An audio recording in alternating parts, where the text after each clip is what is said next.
आए मुझे तखय्युल जाए मैं जबी शाल जिंदा हूँ जी शाल सनमे वसी बुलबुले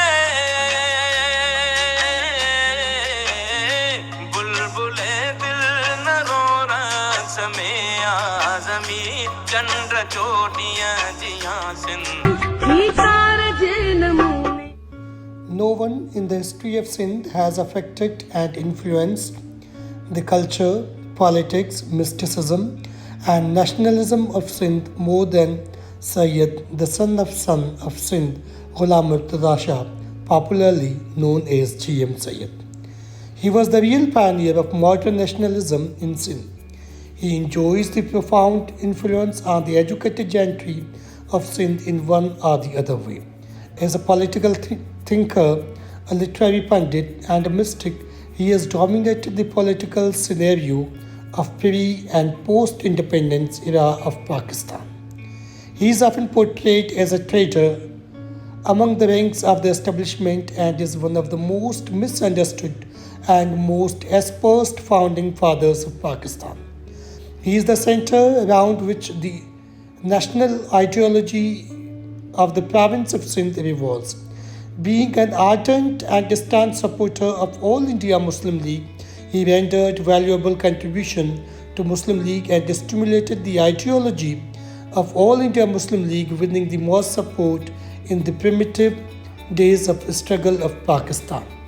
He strove very hard throughout his life for the economic, moral, and social uplift of the depressed, dejected, and downtrodden masses of Sindh. The editorial in the most reputed English daily of Pakistan claims Syed as the longest serving political prisoner in the recent history, beating Nelson Mandela by 6 months. He was born on January 17, 1904 at Sandadu district of Sindh. He belonged to the Syed clan of Sindh. Being the only male member of the family, he had myriads of the responsibility to shelter. He received early education from his hometown at a very young age and started taking part in the development of his people and society. He knew the paramount importance of the education and literacy, so he made up his mind to contribute in the field of education.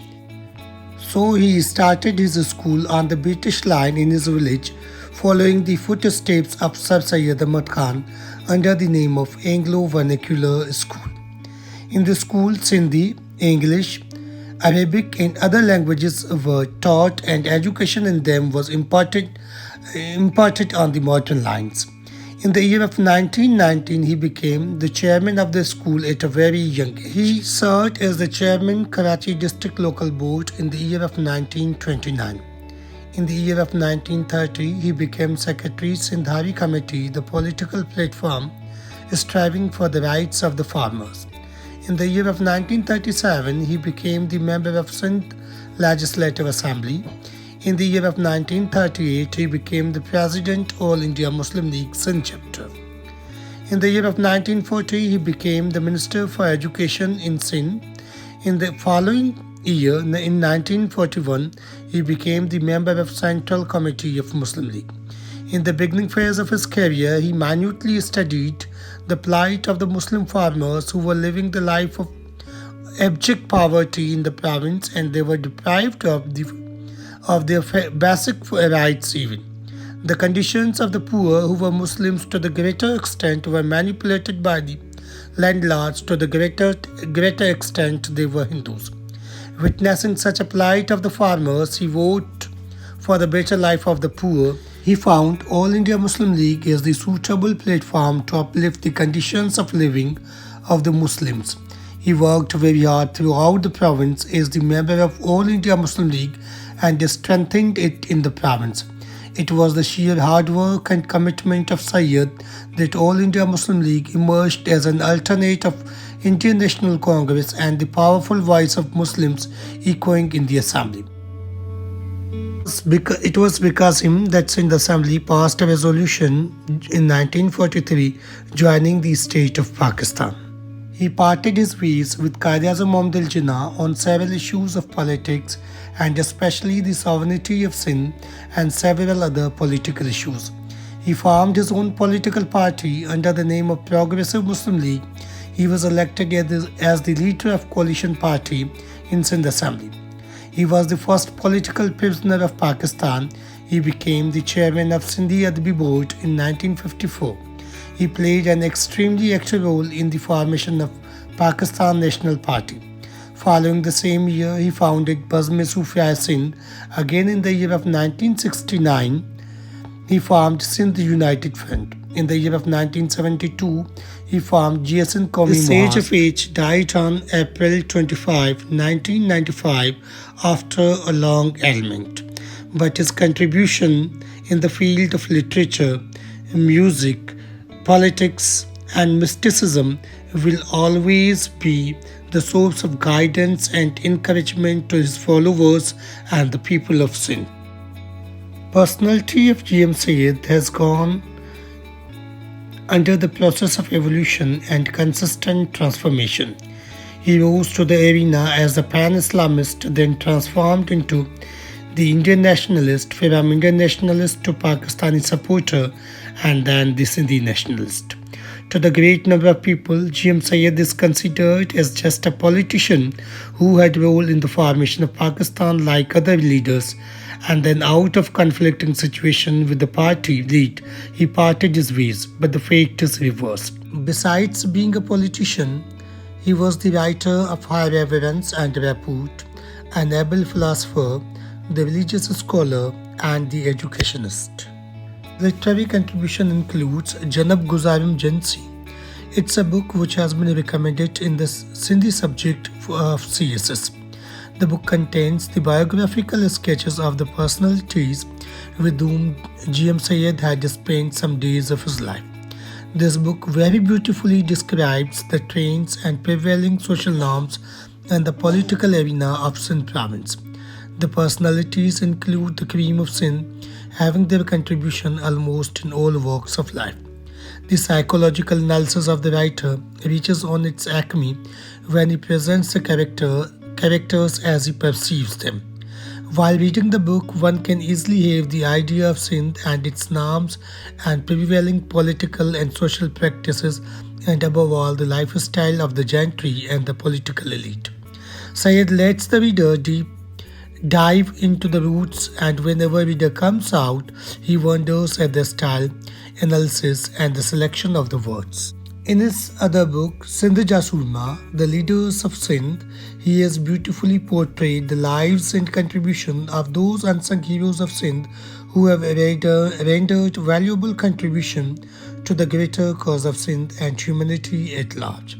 These heroes have often been misportrayed or kept in dark by the people preaching certain mentality and bent of mind. Your Honor, for 3/4 of a century now, I have struggled for the emancipation of my oppressed people who live in these parts of South Asia. All this while I have earned the ire of the rulers who have usurped power. On numerous occasions, I have been under house arrest or in jails during the best years of my life. Whenever I have tried to raise my voice against the vandalization of Sindh, my motherland, I have been jailed. Several attempts have been made on my life. Thus, the majestic book Sindh Case, Sindh Galayati starts with the self-explanatory rhetoric. It is a remarkable book ever written. It is in fact the statement that he has given before the court of law during the hearing of one of the cases. The book in fact shows the historical perspective of Sindh and very beautifully presents the political scenario of Sindh and his contribution and transformation of his personality and the causes of the transformations and effects. This book is very skillfully deals with the autobiography of the writer in a concise and comprehensive form. His other book describes the best his ideology and the vision and the mission of his endeavors, the struggle for New Sindh, Nai Sindh Lai Jadwajahat. His most famous book on religion and philosophy is Jiyad to Aimu, Religion and Reality. It very finely deals with the issues of philosophy, mysticism, religion, and above all his ideas on religion. It draws the comparison between the different religions and condemns the religious extremism in any form. It presents the evolutionary history of sin. The book came under the harsh and raucous criticism from the extremist, and besides the title of traitor of the state, the fatwa of infidelity came on his way, but this didn't obstruct his way to reality, and he kept on moving. He went on writing that the final stage in the process of evolution of religion is mysticism.